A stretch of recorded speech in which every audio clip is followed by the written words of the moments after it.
Good morning. We made it. Let's see how today goes. Copy. I'm going to go post our link, our broadcast link on our website. The website is denverguitarorchestra.com. You can come and hang out. Come over there, grab all the sheet music for today, and we will. Let's see. This Bluetooth keyboard, occasionally it actually works. There's that. Enter settings. Open link, a new window. Update. So let's make sure the link is working, and also let's go post to Twitter, which is Twitter. Sure everybody knows that we're playing guitar here every day. What else should I tell you about? Today we are playing. Today we'll be playing Brother John. We're starting book 1 over again. We're going to be playing Ain't Gonna Rain No Mo, which has gone to a public domain song. Which it's a iffy song in the beginning with. Streets of Laredo, we got chopped off yesterday from the YouTube just cut us off when we got to that yesterday, so we'll tackle it again today. And then we will also be playing Trumpet Voluntary. Lots of you guys don't know Trumpet Voluntary. Beautiful song, old-fashioned, good for weddings. And so, yeah, we'll be doing that one. Give me enough room for my head to fit in the screen. Double check that I don't have anything weird. I got speaker, French poster, guitar, Gary, old lamp. The old lamp was a good idea. It was supposed to light up my sheet music. The problem is it messes with the camera, and then my personal guitar book that I work out of. So that's the story on what's going on here. Let's go post our link on the website, instrumental guitar, https denverguitarorchestra.com. And I post today that we're playing Brother John. Ain't gonna rain no more. Ain't gonna rain no more. Comma. Streets of Laredo. Comma, and trumpet voluntary. All right, I'll get all the trumpet people in here. Let me put on our logo onto the tweet. Denver Guitar Orchestra and tweet. All right, so now we've tweeted. I can close that window. Let's see, who else is? Vic made it in. She's in from Eugene. She says the sound is good. The rest of you guys are here. Let's get started. We got to get through 4 songs today, and so we'll get going quickly here. Oh, goodness. Let's see. Let me pull up my gadget here. Let me make sure that the page turner machine part of this is working. And this thing is slow as molasses. And the page turner is even working. Look at us. Everything's perfect today. Good morning, Pauline. Cloudy and 52 degrees in the Bay Area. Probably a typical winter day for Pauline. Vic, it's cloudy in Eugene. A typical winter day. Here in Denver, we have sort of, this creepy, weird, I don't know if it's mist or dirt or smoke or something, just sort of this weird haze sitting in among the trees, and it's cold out there. I think it's in the 20s, so only supposed to get above freezing today. Let's find out. How I always tell you guys, tell me the weather where you're at, and then I don't tell you where the weather is. It's 19, so it's cold out there. All right. All right. Good morning, Elizabeth. Snow on the garage roof. Squirrels having breakfast. Elizabeth lives in northern Colorado, and it's a different ecosystem than here in Denver. But often when it's cold here, it's even colder up there. The squirrels are having their breakfast. Back in the day, I had a backyard, and we had bird feeders. And of course, the main purpose of a bird feeder, you end up spending all this money on bird feeders to get the squirrels to stop eating all your bird food. And so you have to do all this stuff. Let's see, sounds pretty good. Let's double check tuning. Those of you who are newer, if phrase of pace, Eddie, 8, dynamite, good, by Eddie.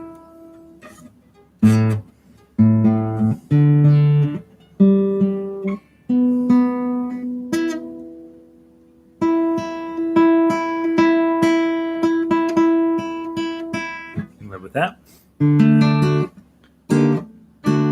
All right, here we go. So, Brother John, E chord, guys. Yesterday we learned that. This is your first. Those of you who are new, book one is book one's. You need to know every single thing in book one.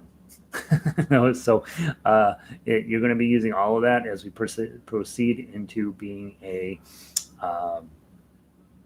instrumental player. And so there's nothing in book one that's not important. And today when we play Ain't Gonna Rain No More, there are some things about it that are not important, but there are book one, every single thing in this book is essential. And so the first thing we learned, we learned how to hold the guitar, right? That's about how you should hold it. Thumb back here. You do this, your life's going to be easier as a guitarist. If you do anything else, you're going to be harder as a guitarist. And this is a hard enough instrument in the first place, so you ought to try to do it. You got to try to do it the way I tell you to do.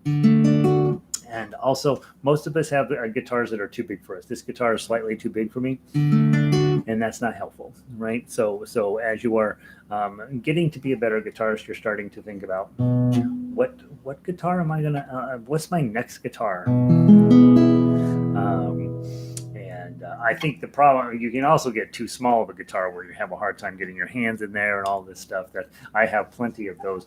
I thought a 3/4 guitar was going to be perfect for me, and it's just too small. So I'm probably a 7/8 guitar guy, but I like a wide neck because of all of the finger stuff we do. And so as you're thinking about, hey, I'm becoming a good player, a good musician, I need the right tool. And so be thinking about that. How you tune it, Eddie 8 Dynamite, Goodbye Eddie. How you hold it, like this. Be thinking about whether you need to have a foot pedal or a yoga block or something like that you're putting your foot on. And I have this contraption here on the side of my guitar, which is, I'd say, a mixed blessing. I think overall it's pretty good. It allows me to keep my feet flat on the floor. And right now it feels like it is really not high enough.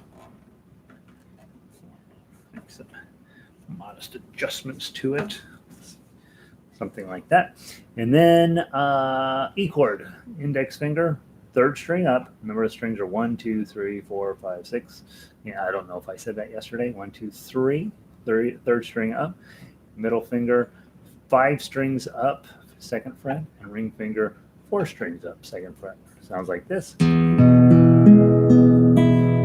Just beautiful. Most people, once they do that, they're like, yes, I want to play guitar for the rest of my life. Isn't that lovely? Just really nice tone, really something that will make life better for you. New players, 1, 2, 3, 4. Players have been around a little bit. 1, 2, 3, 4. Players have been around too long. 1, 1 and 2 and 3 and 4 and 1 and 2 and 3 and 4 and 1 and 2 and 3 and let's sing. Frère Jacques, Frère Jacques, dormez-vous, dormez-vous. Sonnez les matines, ding dang dong again. Are you sleeping? Are you sleeping, Brother John? Brother John. Morning bells are ringing, ding dang dong. Second ending, ding dang dong. That's how we play. Okay, 4 beats per measure. That's the big takeaway. At the top of the sheet music, it says 4/4. You care about the number that's on top. 4 means there's going to be 4 beats in every measure, and of course, the measures are those vertical lines that run through there. This song has 10 total measures. And so the first time you come down, you play into measure 8. The second time you come down, you do not play into measure 8 because of the bracket up above there. It says 1 for the first time and 2 for the second time. All right, so you've got your E chord, hopefully. And in the beginning, when you get a lot of those, you don't worry about those. Those go away if you have to play it that way. And just tighten your thumb up just a little bit. It should be better. My guitar teacher says you don't even need your thumb. I'm not recommending that, but a lot of times when we begin, we have to squeeze like heck with our thumb to get a clean sound. And then as you spend a little bit of time playing, you start figuring out, hey, I can also just sort of push this thing up against my body. I don't even need my thumb. It's kind of fun. All right, next up on this song we learned yesterday how to read tablature. Top line on the tablature is the bottom string on your guitar. So the 0240 is on this string, even though it's on the top of the tablature. And the idea that they built this in it was the 16th century. They decided having it go from what we would think is normal doesn't work the best. Having it upside down is much more pedagogical, so you can actually hold your guitar up to the tablature and figure out where you're supposed to be plucking. When you start tablature, it's very frustrating because it's upside down. As you play more, what you'll find is that after about 2-3 weeks, you don't think about it anymore. In fact, when I'm teaching, I have the hardest time with tablature because I'm on the opposite side of the desk of somebody. So I'm looking at the tablature upside down, which is upside down, and so in my brain, it's harder. It's harder a lot of times for the teacher when you're looking at tablature from the top of the paper. It's easy to get confused. But when you're playing it, and you're just sitting with sheet music sitting in front of you, usually 2-3 weeks, and all of a sudden you'll make fewer mistakes about it being upside down. Let's play 0240 with your middle finger and pinky finger. 1, 2, 3, 4. 0240, 0240. Just keep doing that for a little bit. 0240, 0240. The things I'm thinking about here are when my middle finger goes down, it stays down because I'm covering it up with the pinky finger, causing me less work. I'm also thinking about trying to get toward the front of the frets because I'll get a cleaner sound if I'm just right behind the bars.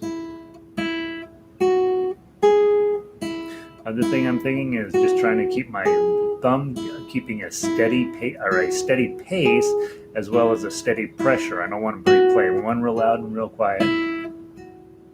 Right, I don't want to be doing that, but I want to be trying to keep all of the notes more or less about the same volume. I think I missed a note. Okay, so there's your 0240. Open, middle, pinky, open. Okay, then we're going to slide up to 457. Is index, middle, and pinky. Good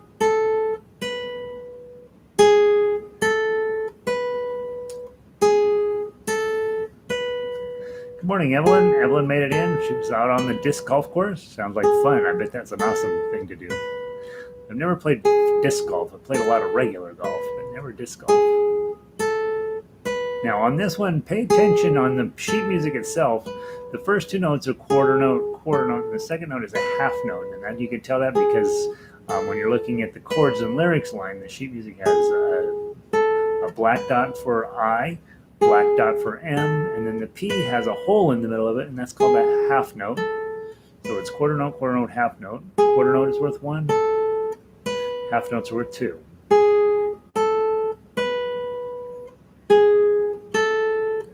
And then the hard part of the song, we got to bring our ring finger down to 7, and it's 797-540. And this is, of course, twice as fast as the rest of the song. So we want to be careful not to play the first 4 measures too fast, because then we'll end up in a pickle in measures 5 and 6. This is going to be 7 on with your ring finger, pinky on 9. Leave your ring finger exactly where it was. You don't need to lift it up, and then lift your pinky back up. Hit the ring, then slide down middle finger on the 5, index on the 4. And then an open. Let's do that for a while. 7, 9, 7, 5, 4, 0, 7, 9, 7, 5, 4, 0, 7, 9, 7, 5, 4, 0. Again. 7, 9, 7, 5, 4, 7, 9, 7, 5, 4, 0. Okay. Also notice on this one, your ring, pinky, ring, and middle fingers are all eighth notes. That's the bar that's connecting all of those up there on the standard notation line. The bars turns those into eighth notes, which are half the speed of a quarter note. So it's weird that an eighth note is equal to half a beat, but that's we try not to think too deeply about the mathematics there. And then finally, measure 7 and 8 is just a first string open, and then the second string open. And then it's half note, and then do it again. Okay, those of you who've been around a while, you're playing this entire song with first time through, maybe open stroke or free stroke. Second time through with rest stroke. You will find you get a little punchier sound with rest stroke, a little bit more aggressive playing. Free stroke, a little bit softer, a little more ethereal. Let's give it a try. From the top, 1, 2, 3, 4. 0, 2, 4, 0, 0, 2, 4, 0, 4, 5, 7, 4, 5, 7. Kind of fast here. 7, 9, 7, 5, 4, 0, 7, 9, 7, 5, 4, 0. First string, second string, first string, first string, second string, first string. Let's do it again. 0, 2, 4, 0, 0, 2, 4, 0, 4, 5, 7, 4, 5, 7, 7, 9, 7, 5, 4, 0, 7, 9, 7, 5, 4, 0. First string, second string, first string, first string, second string, first string. Okay. Here we go. There's Brother John. Those of you guys who've been around a while and you know your tough acts, this is not for book one players. If you're brand new to ukulele, to brand new to guitar, don't worry about doing this yet. I just want to play this so you'll see where we're headed with this whole idea. What we're going to do, we're going to play the tough acts line. Those of you guys who've been around a while, you know what you're doing. Okay, let's give it a try. I usually just grab the E chord to get started, and then I see how far I can get with just that. 1, 2, 3, 4.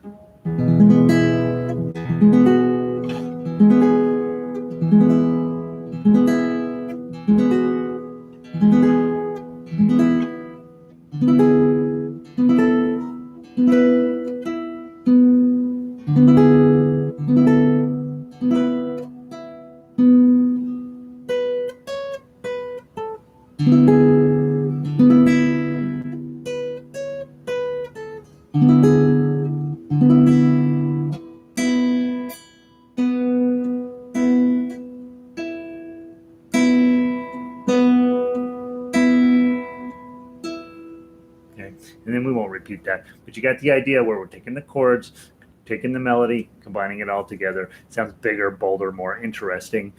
And then adding in a couple of decorative notes here just to keep those long notes having something going on after them. And just overall having a real nice quality sound out of your guitar. Gets easier, honestly, though these book one tough act songs are pretty tough. But book two, actually, they're a lot more cooperative. All right, next up on our list of the hits, Ain't Gonna Rain No Mo. Let's go to book 2. For those, most of you guys don't have the actual books, and you don't really need it if you're coming here to the daily classes. It's nice to have, but it's not really necessary. I did put out a second edition of book 2. It's pretty clean. There are hardly any mistakes at this point, which is pretty rare in sheet music to have everything be perfect. And so I do have a couple of things in it, which I will put out eventually at some point in book 3 or a third edition of this, but I'm in no immediate hurry to do it because I think it's a pretty solid effort here. For example, a Tisket a Tasket has one thing that I want to change. Outside of that, and there's not a ton in book 2 that I would change. Ain't Gonna Rain No Mo. But all the songs in book 2 have 2 chords. Well, not all. A couple of them have 3, but most of them have 2 chords. This chord, Ain't Gonna Rain No Mo, you're going to be using your D chord. This is from book 1. And you're also then going to go to A7. Now, A7, you have 2 choices. You can just take, you're already holding these 2 down. You can just take those and put them up to like that, so that you're holding down strings 2 and 4. And then back to D.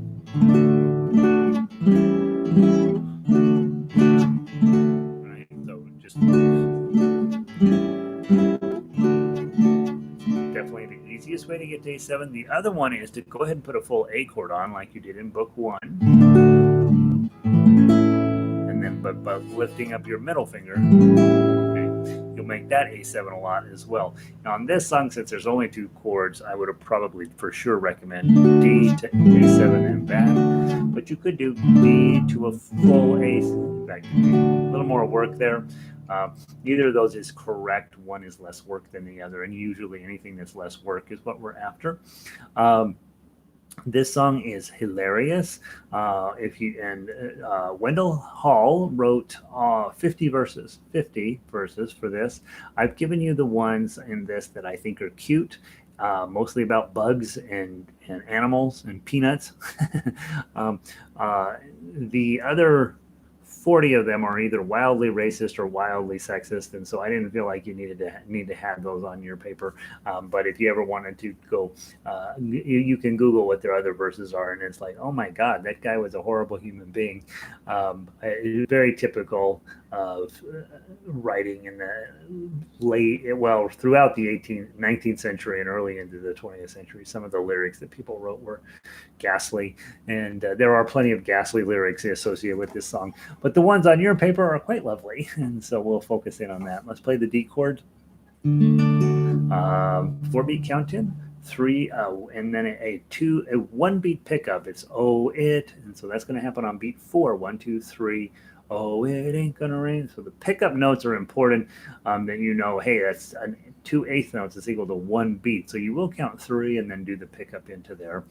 And let's do a little bit of singing. As you guys know, I'm not a singer, but we do enough just so that and when you get together with people, they're like, oh, we should sing some stuff that you know you're the chord person. 1, 2, 3. Oh, it ain't gonna rain no more, no more. It ain't gonna rain no more. So how in the heck can I wash my neck if it ain't gonna rain no more? Well, a peanut track. Oh, sorry, I got to read the actual lyrics. Here we go. Well, a peanut sat upon the railroad track, its heart was all aflutter. Then along came a train roaring down the track. Toot toot peanut butter. Oh, it ain't gonna rain no more, no more. Ain't gonna rain no more. So how in the heck can I wash my neck if it ain't gonna rain no more? Oh, we had a goat down upon our farm, ate up old tin cans, puked up its guts on a Friday night. Out came chords and dance. So that song does not lend itself particularly well to arpeggio plucking, does it? It's a little too sweet and kind, right? So you probably do want to pound on your guitar just a little bit. Several ways of getting noise out of your guitar. One, my favorite, thumb. I think that's the best. Okay, next is using your index finger down and up. On a comic song like this, you might want to give that some thought. Oh, it ain't gonna rain no more, no more. Ain't gonna rain no more. Right, just up and down, up and down with your index finger. Remember, we're never going to be strumming from our elbow pretty much. We're almost always going to be doing it from our wrist. Your elbow is just too slow to do any type of serious strumming. Other ways of getting noise out, 4-finger plucks. And then, of course, the multiple finger pluck called an arpeggio. And I don't know if this is an arpeggio song. You might take a look at those additional lyrics down there. This isn't an uncommon thing that will happen in music where they give you the main song in notation form, and then they'll put additional lyrics down at the bottom of the song, and you're supposed to know by the time you get to the additional lyrics how the old tune rolls, and then you should be able to just use the lyrics and chords, especially singers. Oh, there ain't no bugs on me, no, there ain't no bugs on me. Some of you mugs got a lot of them bugs, but there ain't no bugs on me. Oh, there ain't no flies on... And then you would go do the first section, right? The ain't gonna rain no mo. The additional lyrics are all meant for the second half of the song, and they're all about bugs and flies and roaches. And so kind of that, silly comic song type stuff. So those are there. That'll happen a lot when you go buy guitar music. They'll give it to you one time through, and then they'll just tack on all these additional lyrics at the end.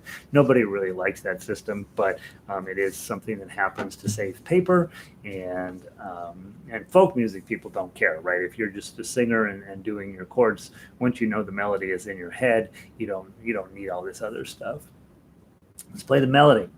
Grab your D chord from the top, and you're going to pull your ring finger back to get the second two. Ready?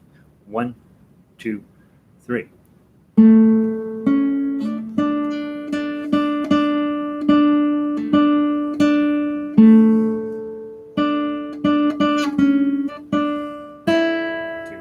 Three.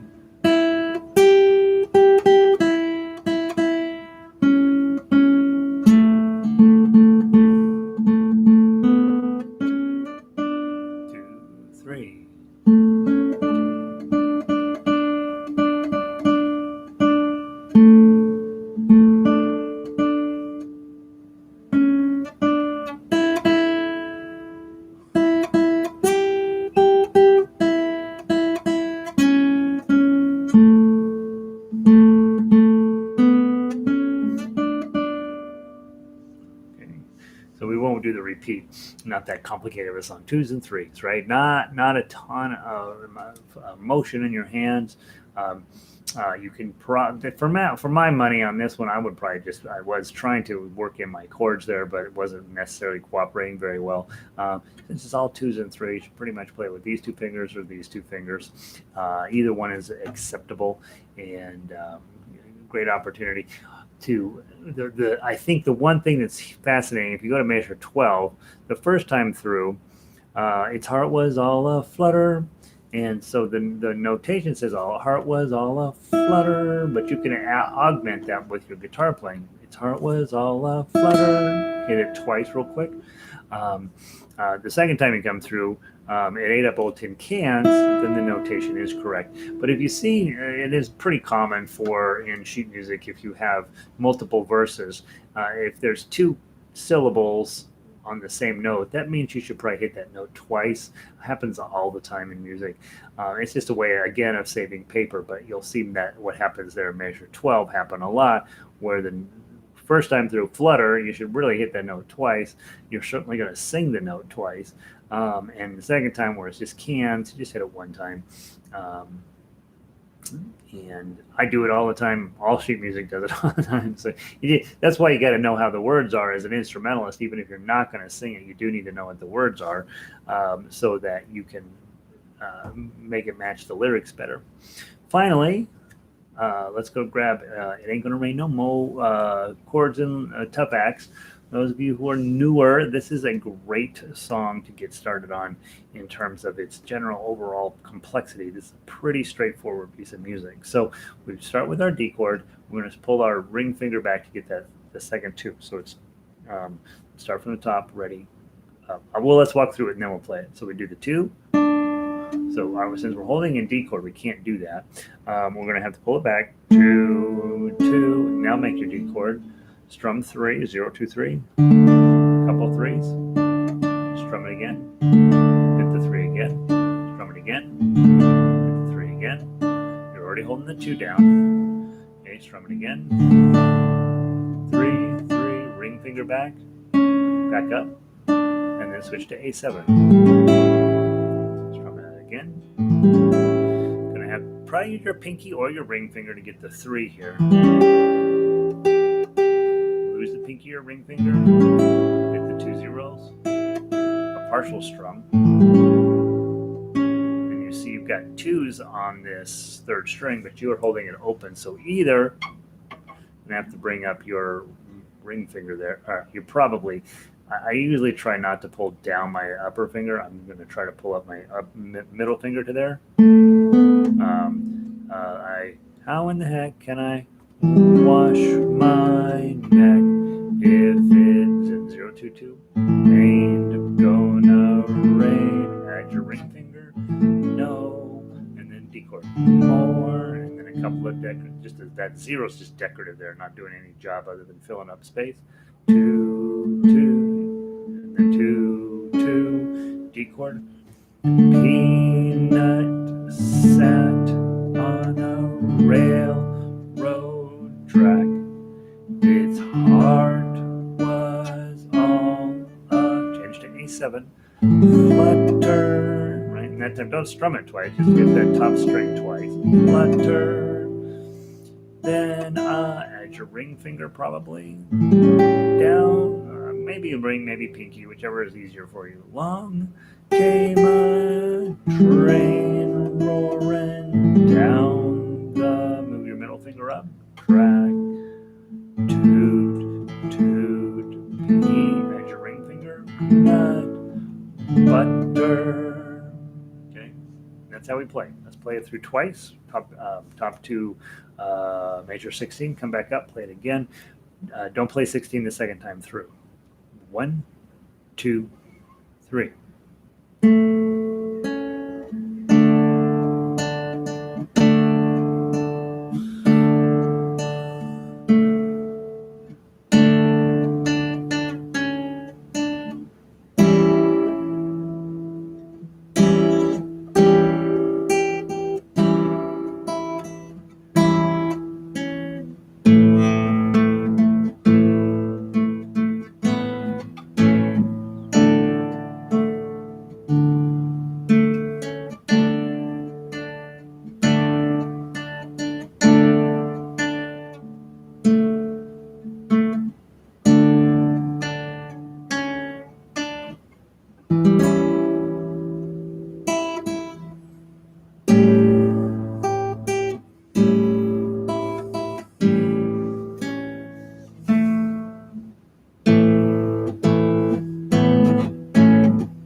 Top.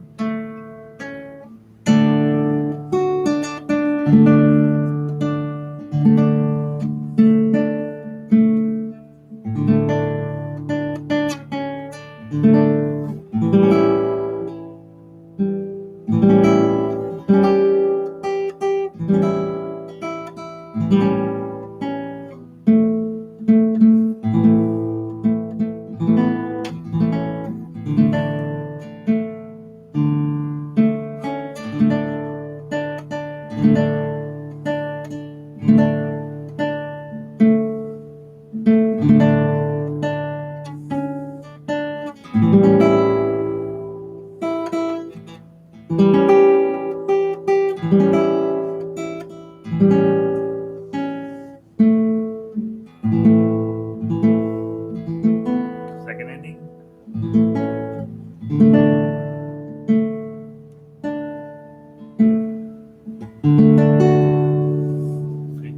It's a cute song. It's a cute song. The big takeaway from this song, you walked out of book 1, you're heading into book 2, and of course yesterday's song, A Tisket, a Tasket. Both are chord shapes that you have already dealt with. they're both melodies that are pretty manageable, also twos and threes.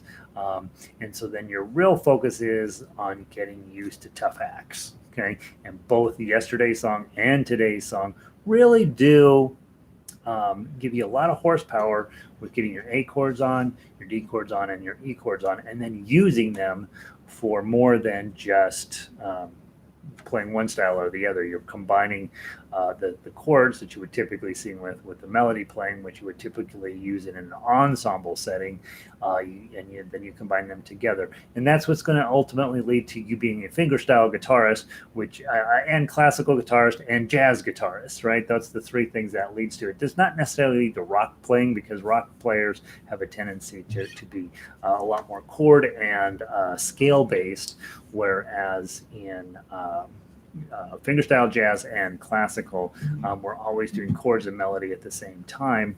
And so it differentiates between that and like blues players, they're very chord based, rock players, chords and scale based. And then of course, folk music is all chords. So that's where most people's guitar background is singing and strumming, using a pick and all that stuff, which is fine. It's one way to play the guitar. I think this is a way that's going to keep you busy for a lot longer. All right, Ain't Gonna Rain No Mo, Wendell Hall, 1923. All right, let's go on to book 3. Now, yesterday I got chopped off. We were all sitting here. I was having just a lovely time. Got to the end of the class, realized I had been disconnected from YouTube. So let's go grab Streets of Laredo, assuming I'm still connected. Maybe it was against cowboy music yesterday. YouTube's like, nope, we're not dealing. We're not going to do this. By the way, what I do here is a dumb idea. I got my guitar. I decide I want a cup of tea. I bring the tea up over the guitar to take a cup of tea, take a sip of tea. That's a good way to ruin a guitar, right? Don't do this.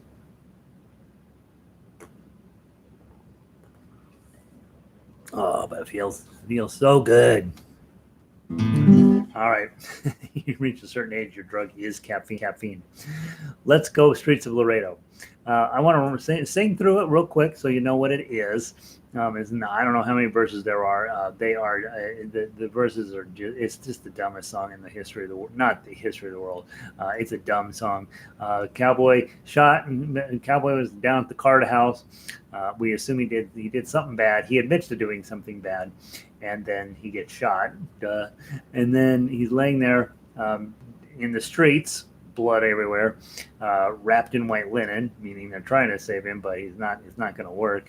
And he's basically planning his funeral with this guy who just happens to be walking by wearing a cowboy hat and spurs or whatever you wear to prove you're a cowboy.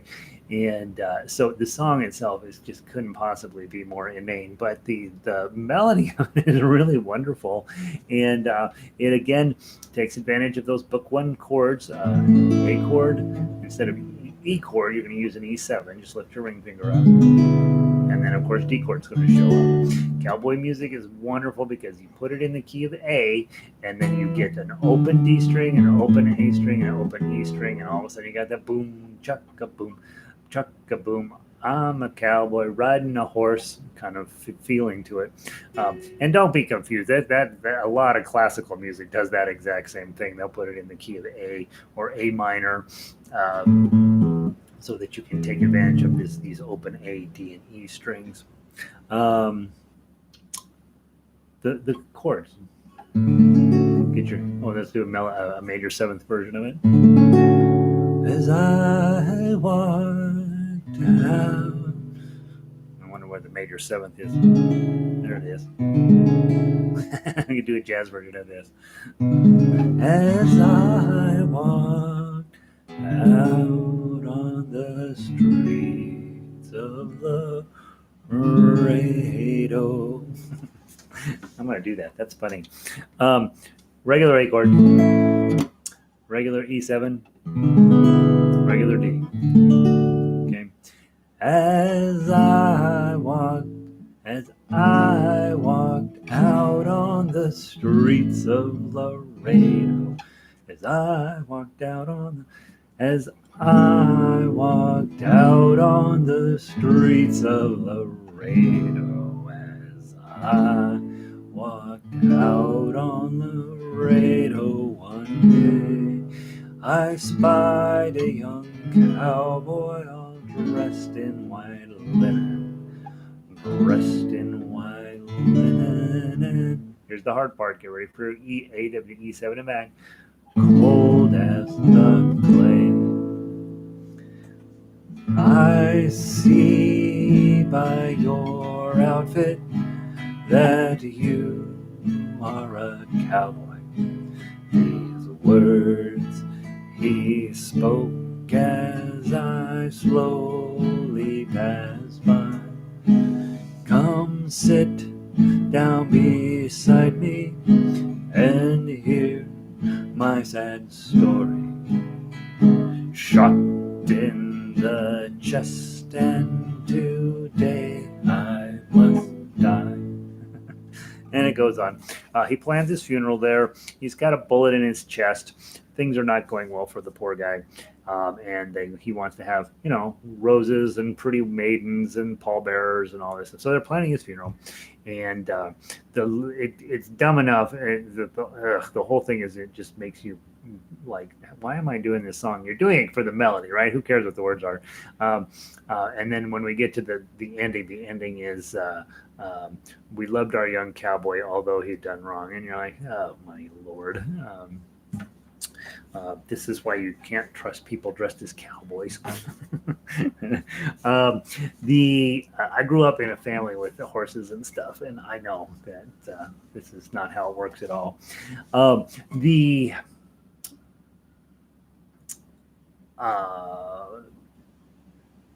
chords are not hard, right?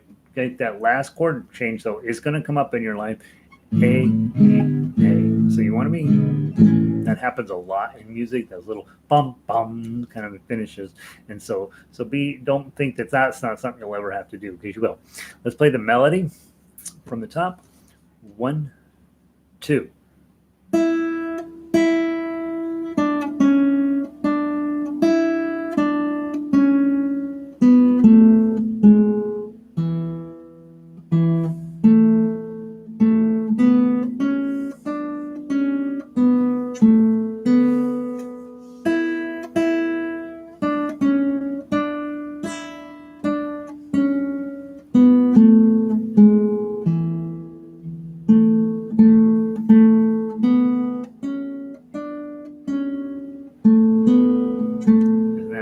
That's a good melody. That's a really, really just flows, just absolutely amazing. I understand, I don't know this to be 100% true, but I believe that this melody was swiped from the Irish, and then they changed the words to cowboy words. And so maybe the original has better words, or maybe I should look that up. But it's my understanding that Streets of Laredo is co-opted from an Irish tune. And so we'll put Elizabeth on that job. She's our musicologist. She may already know the answer to that. She may have already sent it to me at some point. Now, let's talk about the tough acts here. This is different than all the other tough acts. This one is purposely designed to get you thinking about open A, open E, and open D as notes you're going to play. And you'll notice, looking through the tough acts, you usually see a bunch of strums in there. You see a bunch of stacked notes for chords. That's not what's going on here. The melody is identical to the guitar line and the tough acts line are identical, except that we're going to be adding in an open A string or an open string for whatever the chord happens to be. So if I'm on an A chord and I'm playing the first note, and you're going to be using ring and thumb to get that to happen. Okay, then the next note, probably middle and thumb, or middle. The next two notes are, you play them separate. And then you got a 3 and an open E, and a 2 and an open A, and a 1 and an open E.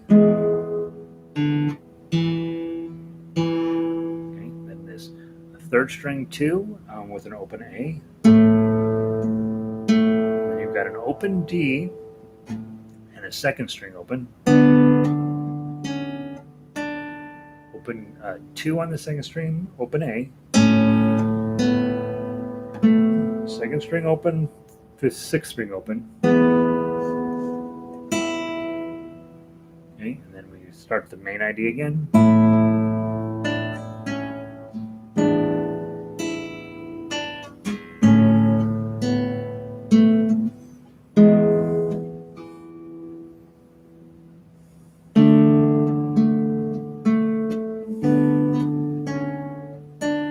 Now you have a real chord here, but since you played the whole thing with your claw,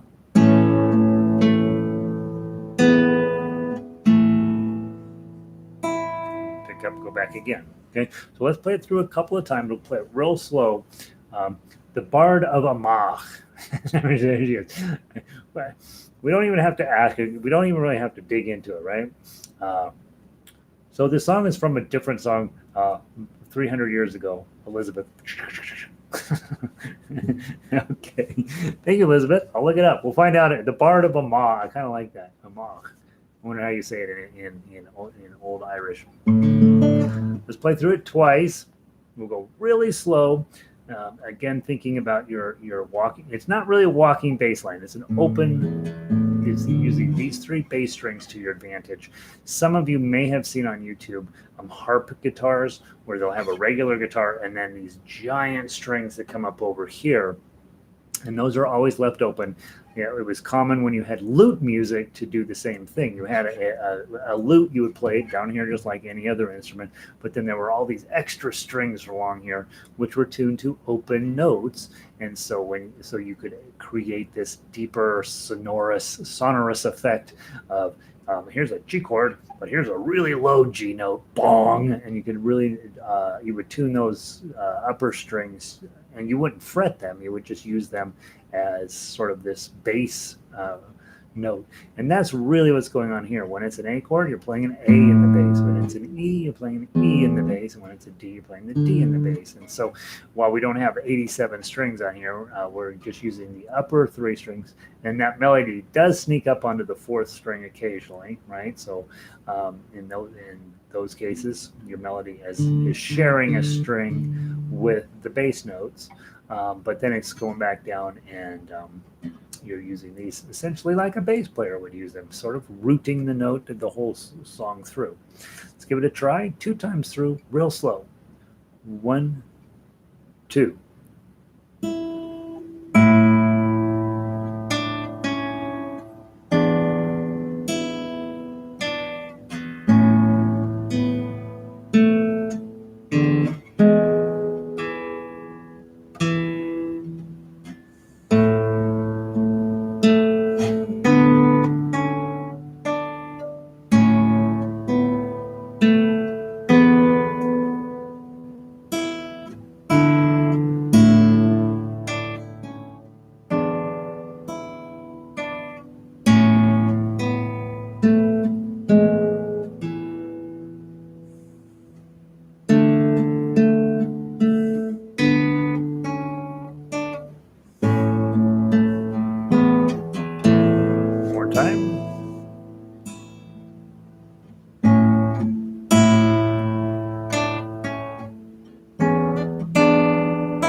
Second ending. And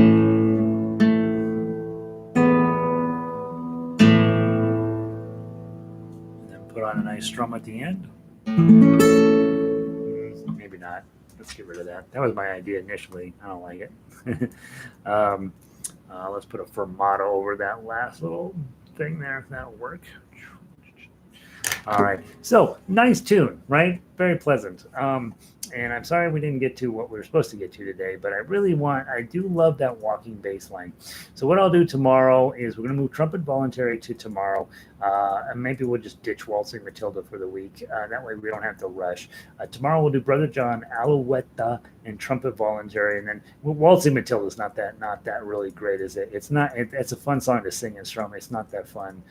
It's not that great as a melody. So I'll put Trumpet Voluntary, which is great as a melody, into tomorrow. And then, so if you're practicing at home, take a look at Alouette, which is one of my favorite songs. I don't know why Killing a Raven is exciting.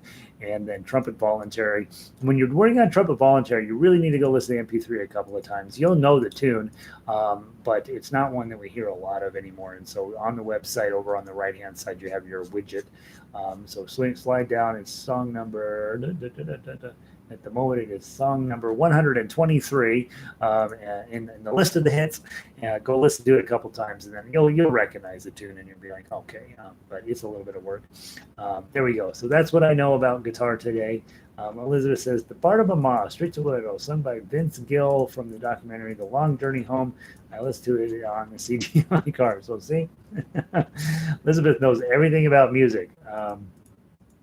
That's how it's labeled on YouTube. Okay, I'll go listen. Let's go. I'm gonna go. I don't really care how the song goes. I care what the words are about. Let's find out, right? Evelyn, good to see you. Thanks for being here. Pauline, thanks for being here. Vic for being here. Anybody else that's sneaking in, if you're logged in, if you press the thumbs up button, it's supposed to help me. And thank you for today. Made some sense and gave you something to work on. And hopefully you're proud of where you're moving with guitar. And I will see all of you tomorrow. Some of you I'll see later today for harmonica or ukulele. And there we go. Off you go. Have a wonderful day. And I will see you soon. Nancy, good to see you. Elizabeth, thank you. And have a wonderful afternoon.